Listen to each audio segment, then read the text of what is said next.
Yeah. Sure. Yeah.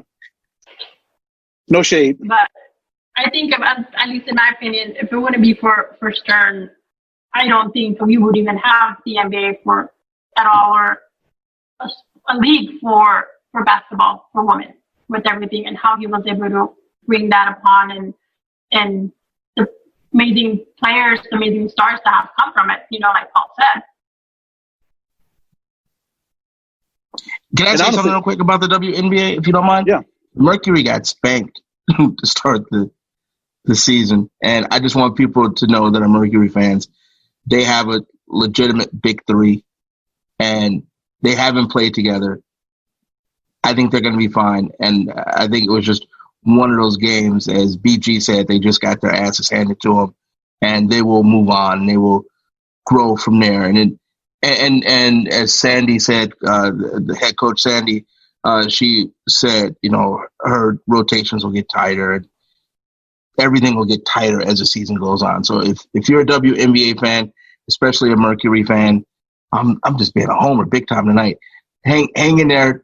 Their game drew incredible ratings, and one of their games just got moved off of Fox Plus over to ABC because of the star power that they have. So Merc fans, hang in there. The team's going to be okay. They just got to learn each other.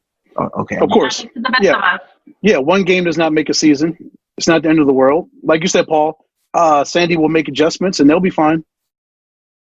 I'm really excited to. I'm particularly excited for this season because there's 3 players out of the University of Oregon, where I went to school, who are rookies this year, and they're all going to have big impacts on their team.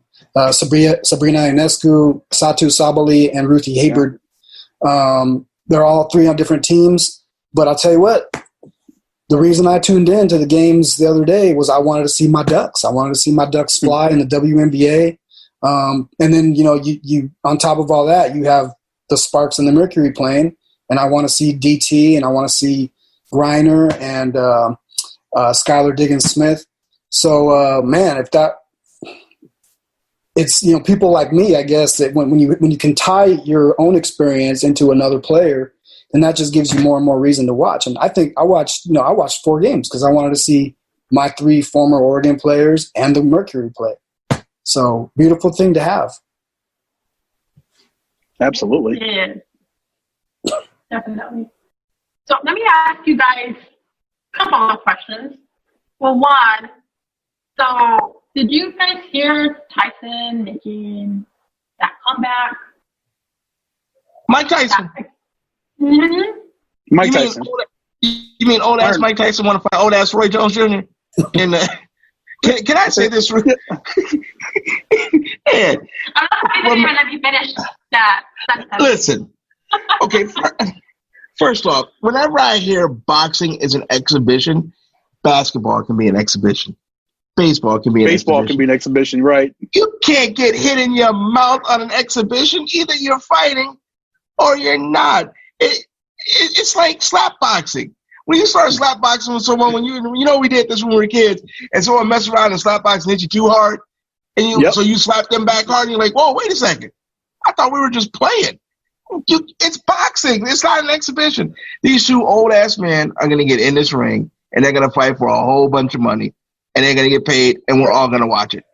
Hey, Mark, so it's like the Martin and Tommy Hitman Hearns episode when they did the charity boxing event.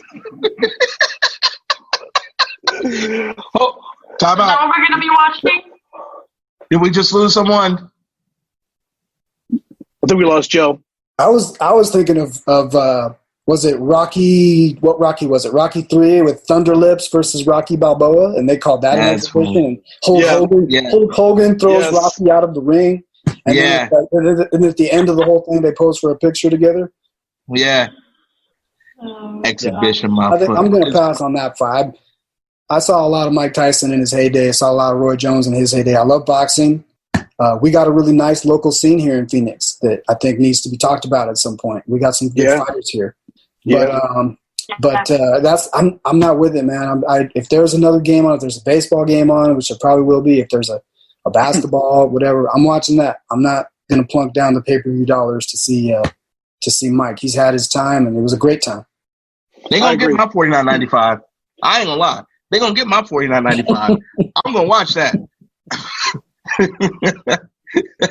That's why you go to somebody's house. You know, if they're gonna have it on, just go and watch it over there. Save your 40 plus. Oh, but we have to social distance, Right, Joanna. exactly. Remember, Yeah, social distance. we have to mask up if we're going to go over. You can social distance at my house, but I'm like that episode of Martin where he charged people to come in and watch the fight. I pay $49.95. You helping me pay $49.95. You're dropping $10 at the door. $10 at the door. You know, non-COVID days, ideally, what you would want to do. Everybody dropped $10 except Tommy. Tommy didn't pay. He ain't got a job. And bring a snack for the potluck. You know, no, we can't. There's some people you don't want to eat their cooking.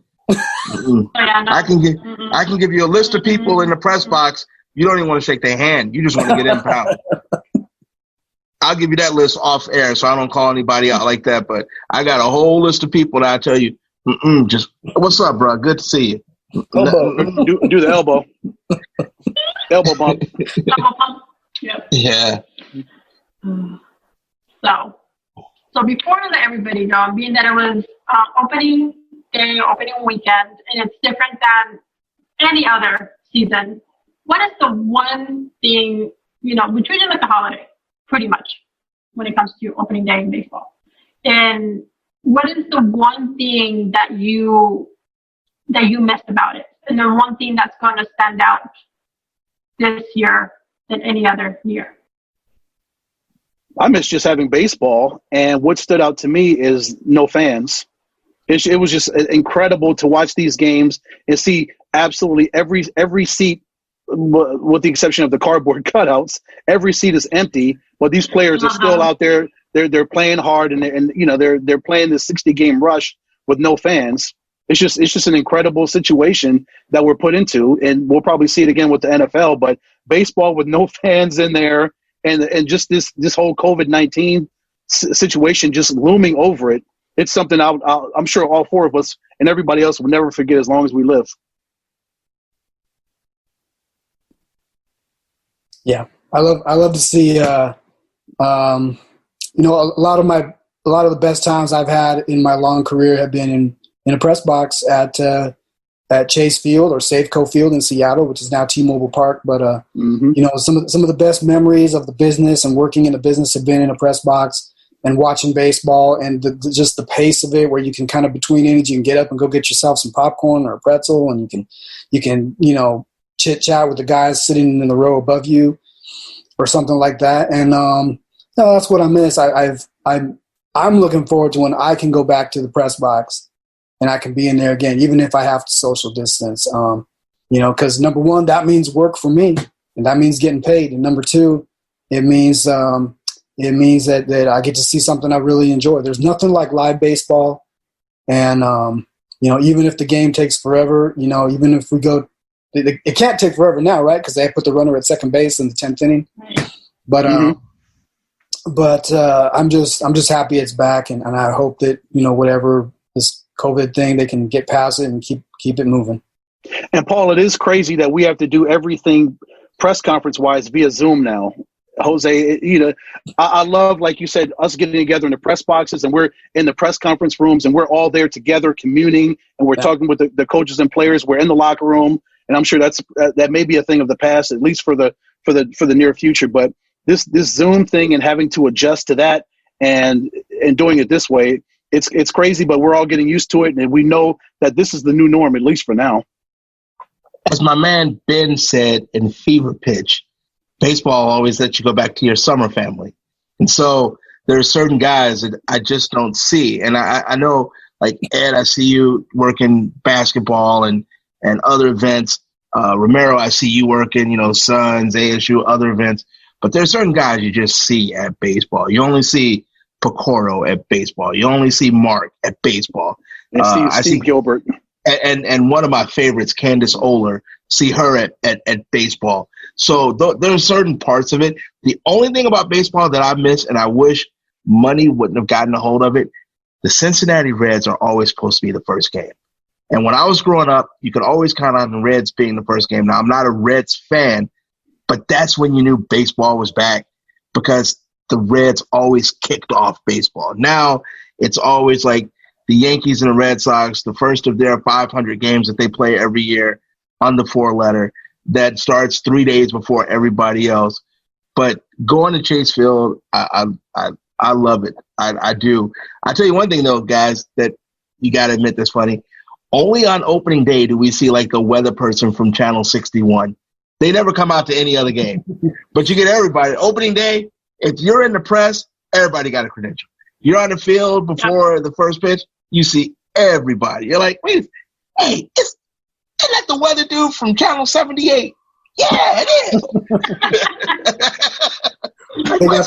They got their name still on the press box seats, and they have them there all season long. They'll come back. Yeah, it's hilarious. But no, that is missed with baseball. Yeah, I'm missing just everybody and just everything that the team or just the team puts together, the festivities and like the holiday. It's like a true holiday. Just all the pomp and circumstance that comes with it. And how everybody just comes out, like Paul said, the old person that you'll see, hey, this person from here or this person from over here, and then that vibe that you get from the fans and everything. That's what I miss about opening day. And I just miss baseball in general. I'm sorry, Joe. And all four of us have been on the field at Chase Field. I just love being there for opening day. We're out there snapping pictures and doing all our social media and getting interviews and just being in that camera well, Joe. How cool is that to be there just snapping pictures? I miss that.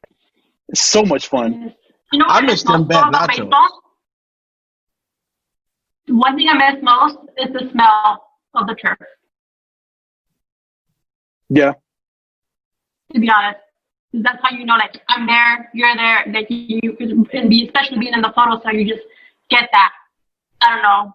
It's just me, my weirdness maybe, but that's one of the things. It's like I'm an outdoor person, so that's why I say it. So you just missed the nachos after the fourth inning with that bad cheese that gets cold before you can make it back to your seat, or arguing with Mike. 2 pounds of jalapenos loaded on top of it. Or arguing with Mike Caratanito that you don't put ketchup on a hot dog that lasts for like 4 innings. Oh, goodness. Yeah, and then just not having the fans is so bizarre. Hey, it'll all come back soon, guys. Maybe not this year. Hopefully next April, we'll be right there. Next March or whatever. Hopefully. Speak for yourself. The Marlins still won't have anybody in that stadium. or the Rays. Oh God! It's just like them being home at regular home games, right, Paul? Nobody's there. Hey, look, yeah. they could put up those cardboard people. It'd be more of them in the stadium than they would normally have anyway, dude. Nobody like the Marlins. They're terrible. But the cardboard people they put there are their season holders. They're season ticket holders. That's all they have. That's why they got 6 people up. Yeah, they have 6 ticket holders, season ticket holders. 6 ticket holders. Mm-hmm. Goodness. They got rid of the Clevelander too, man. They got rid of all their young fan base when they got rid of the Clevelander. Yes. Yeah. Very true. Any final last comments? Anyone before we wrap up? That's all I have for you guys. Oh, real quick, Suns. They play tomorrow. Their last tune-up exhibition. Don't expect a lot of heavy minutes from the rotation guys. So they're trying to figure out who their backup point guard is going to be. Don't be surprised if you see Ty Jerome, Campaign, and I'm forgetting not Ellie because Ellie just came back or just came to the bubble.